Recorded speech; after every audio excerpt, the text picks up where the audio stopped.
Arab tribes who lived just before the coming of the Prophet Muhammad sallallahu alaihi wasallam. When those Arab tribes would send an army to conquer another town, they would enter into various valleys and climb various mountains. Whenever they would descend into a valley, the Prophet ﷺ told us the jinn in the valley would flee. And that's normal. It's a normal reaction of a lot of animals, right?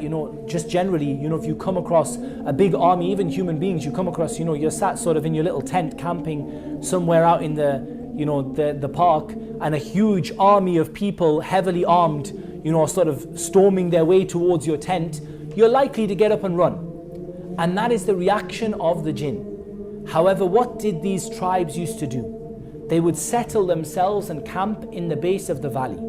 And then they would raise up their hands and they would start to call and supplicate to the jinn. And this is something that is almost universally accepted in every culture, that there have been people in every culture, in every religion, who have worshipped the spirits, the jinn, the dead, whatever you want to call it. They have worshipped the jinn.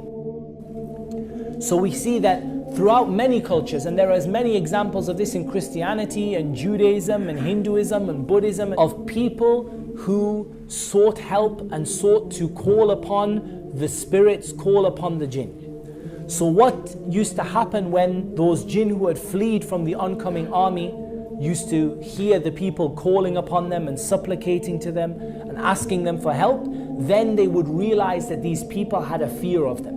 And once they sensed that fear in you, they would attack. And what would happen is those people would be increased in their supplication, because they would think, oh, these are really great spirits, powerful beings that can do so much to us. In reality, they were running away, but when they showed a fear of them, they drew them back.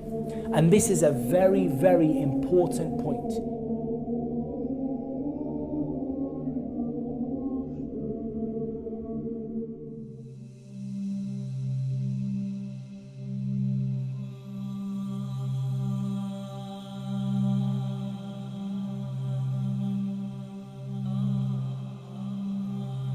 The jinn have certain abilities which may appear to us to be supernatural. And this is where we start to delve into the realm of the paranormal a little bit. And that is that the jinn clearly have abilities that to us appear to be supernatural. And this is where you get sort of the supernatural and the paranormal, and the lights flick on and off and the doors open and the windows open, there's nobody there. The jinn do have abilities that seem to us to be supernatural. But I want to actually get you away from thinking in this way. I want you to actually stop thinking of the jinn as all-powerful, supernatural, incredible beings. At the end of the day, when you see many different animals and they have an ability that you don't have, you see the greatness of Allah and the creation of Allah, but it doesn't surprise you. When I tell you birds fly through the sky, you don't get nightmares for 3-4 days. When I tell you that fish swim to the depths of the sea, it doesn't terrify you.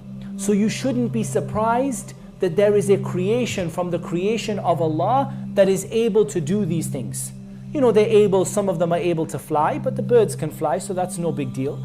Some of them are able to sort of take different forms, and that's something that is different for us. But again, it's simply what Allah has given them the ability to do. And we see certain animals that are able to change their color, able to change their shape to a certain degree, that are able to camouflage themselves. And again, this is something from the creation of Allah, and it makes us recognize the greatness of God and the creation of God. But it doesn't necessarily terrify us, and it doesn't make us fall into paranoia and various other things. So we should be very careful with the jinn, that when it comes to the jinn, we recognize they are simply a creation from the creation of Allah. Just like the other creation that Allah has created, they have some things that they can do that we can't do, and there are some things that we can do that they can't do. Understand that the jinn do not deserve to be feared. And as soon as you show them fear, they will take maximum advantage of the fear that you show them. As soon as you start to show them fear, they will play with you, they will pull out all the tricks. I'm talking about the windows will open, the lights will go on and off, human beings start appearing left, right and center, things start floating, knives start flying, pots and pans start going across the room. This is when you show them fear. When you don't show them fear, when you show them that you understand that they are simply a created being, you know, if they throw a pan across the room, I'd be tempted to pick the pan up and throw it back and say, you can throw the pan, I can throw the pan.